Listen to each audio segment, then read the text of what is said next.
Hello. Today I'm very excited to tell you all about one of the most important fragrances in my collection.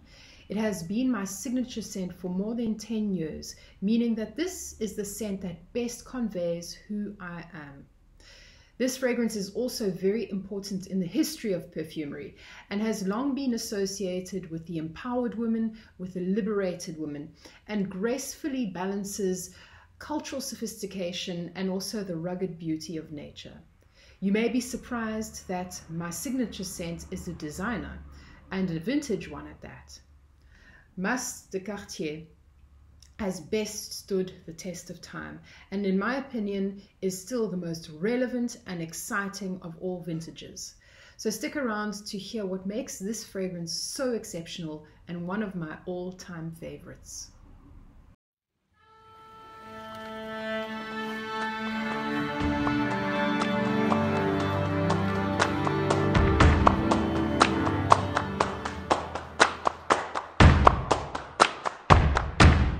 You are no doubt already familiar with Cartier's long and illustrious history as a high jewelry manufacturer.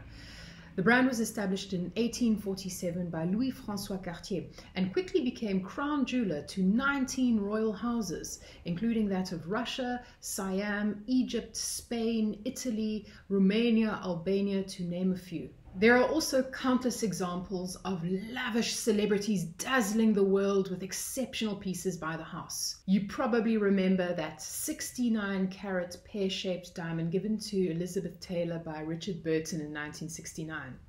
It is no wonder that this house has become known as Jeweler to the Kings and King of the Jewelers. Power and status are at the center of the brand DNA. Also, rather significantly, jewelry has historically been a way for women to acquire and hold on to personal wealth. Cartier fragrances have also articulated this culture of female empowerment, and in today's fragrance in particular, that is done through the choice of notes used in the composition, as well as strong signifiers used in the branding, and I will get to that. There was a time when a woman smoking a cigarette was a feminist act. It was seen as a rebellious display of independence and shameless sexuality and glamour that feminists and flappers were very keen on. Cartier released a golden lighter that quickly became the status symbol for liberated women of high standing. This lighter was part of a collection of accessories called Les Must de Cartier. Les Must is a French expression that simply means the must-haves. Cartier consolidated this concept and in 1981 produced the fragrance Must de Cartier, and it was clothed in a bottle that strongly resembled the original gold lighter. The fragrance was set to boldly convey an idea of liberated empowerment, aristocratic refinement, and street smarts. The fragrance audaciously included notes that were classical signifiers of strong masculinity, and that included leather and tobacco, but I will go into that.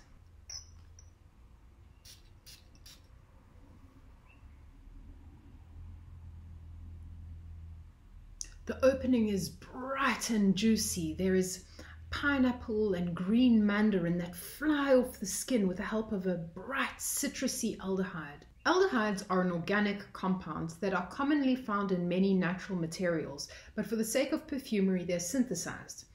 Although it wasn't the first time aldehydes were used, Chanel's No. 5 definitely put aldehydes on the map. There are many types of aldehydes and they each have their own smell, but overall aldehydes are used to brighten and uplift a composition. The aldehydes in Chanel's No. 5 to me smell quite soapy, but in Must they are sparkling and citrusy. The fruity notes are pierced with a notorious note that I introduced in last week's video. You can catch it here if you missed it, and that is Galbanum. Galbanum is a bitter green and very potent ingredient that is usually considered a base note for its role in anchoring the fragrance to the skin. But here it precedes all the heart notes and makes its appearance alongside the other dynamic top notes with the green mandarin and pineapple. The effect is quite dazzling and for me conjures up an idea of shooting green daggers through a starburst of orange and green juiciness. It's important to note that this fruitiness is not soft, sweet fruitiness. It's more of a tangy fruitiness. Slowly, the complexity of this fragrance starts to emerge with the heart notes coming through. And first off, I get a sumptuous bunch of yellow narcissus, which is one of my favorite flowers. It's a rich, warm floral with leathery nuances. And that has been expertly backed with a very sensual note of jasmine. And there is also musk, and the musk is very present. It's a large dose of musk, absolutely not demure. It's very forward, and although it's very present, it's not aggressive and it's not completely animalic. It's a smooth, dignified musk, but it gives enormous sensuality to the heart. It's unmissable. You really do have to appreciate musk for this to work for you. There is also a beautiful, warm, powdery facet that is quite discreet on my skin, but it's orris root, and orris root is the root of the iris plant, and it always lends a lot of dignity and refinement to a composition. Then there are some beautiful bucolic notes, woody notes that come from rosewood, which has a dusty spiciness to it. It's very gentle and outdoorsy feeling, and that's paired with beautiful vetiver, which is also dusty, slightly green here.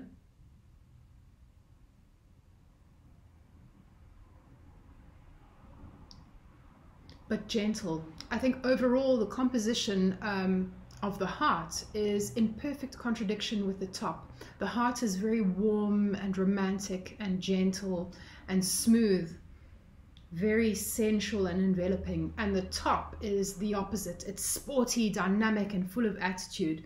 And for me, I find those contrasts extremely exciting in a composition, as you probably know. And here it's expertly done. All along, there are these discrete ebbs of something that emboldens the composition and gives it this armored valiance. These are the more rugged notes that in classical perfumery were signifiers of strong masculinity. These are leather and tobacco leaf. Now, as you know from my introduction, the social significance of smoking culture was central to the concept of this fragrance, and the tobacco really does give a characterful, boozy quality to the fragrance, although it does not make the composition smoky in any way. The base is impossibly sultry, borderline gourmand, with its rich overdose of vanilla pod drenched in amber tones and backed with a comforting warm tonka bean. This all acts like a giant indulgent pillow upon which the whole composition rests. In the base, we also find a very smoothing element of sandalwood, which also lends an oriental touch to the composition. There is also civet. Civet is an animalic note that has been used for centuries in perfumery and is derived from the anal gland of the civet cat. Speaking of civet, have you ever heard of the world's most expensive coffee? Check out my description box. You'll be shocked. For ethical reasons, the use of civet is hotly challenged nowadays, and so a synthetic substitute is often used. In its pure form, civet is revolting, but in the context of a composition and in its diluted form, it is incredible how it boosts other notes, in particular florals, and gives incredible radiance and dimension to a composition. Because the composition is so complex and unusual, it is very hard to pigeonhole this fragrance or even categorize it in a class. I've seen it described as an oriental, a floriental, vintage chypre, in some cases a gourmand, an eccentric gourmand, if you ask Luca Turin. As far as I'm concerned, the way it reads on my skin is a green amber with a gourmand base.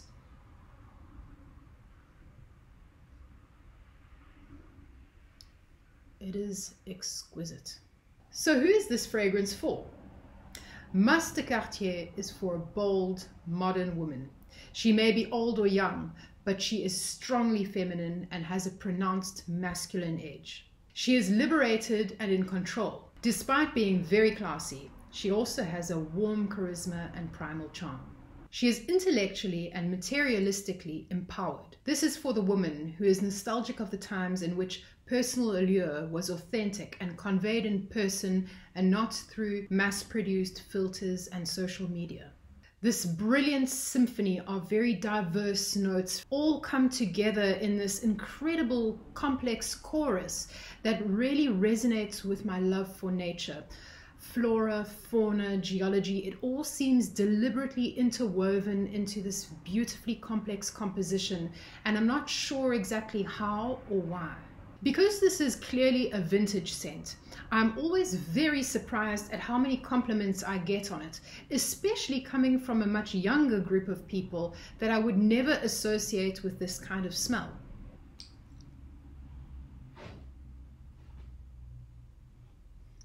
Let me talk a little bit about the quality and performance of this fragrance.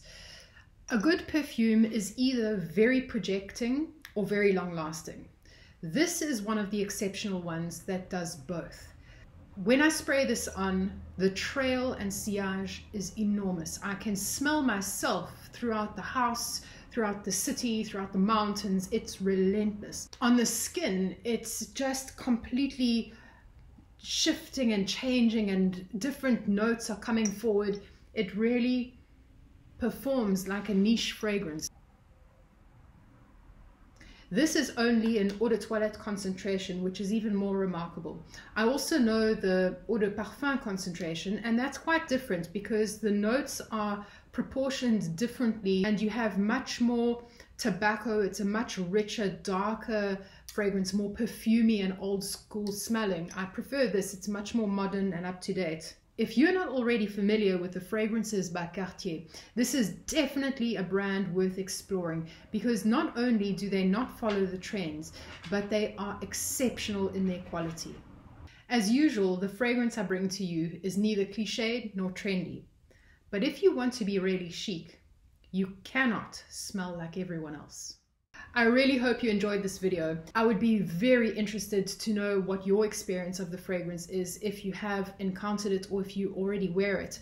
Please let me know in the comments, because this is the type of fragrance that expresses itself very differently on different skins. I look forward to seeing you in the next video, where I will be talking about a masculine marketed fragrance that is very exciting, because this is going to be a big one.